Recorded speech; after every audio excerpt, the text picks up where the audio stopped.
On minun velvollisuutenani kohtuullisuuden nimissä ylistää suomalaista miestä. Yeah! Itä ja länsi yhtyi, kun sinä synnyit. Ajatelkaa Jormaa.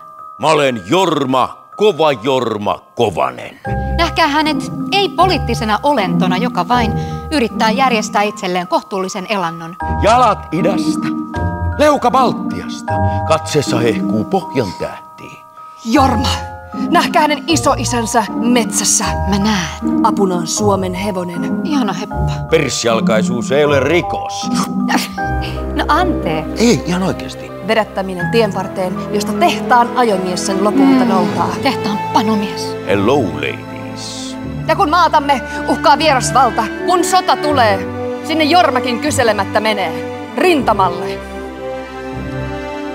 Tule, näe, koe. Suomalainen Jorma.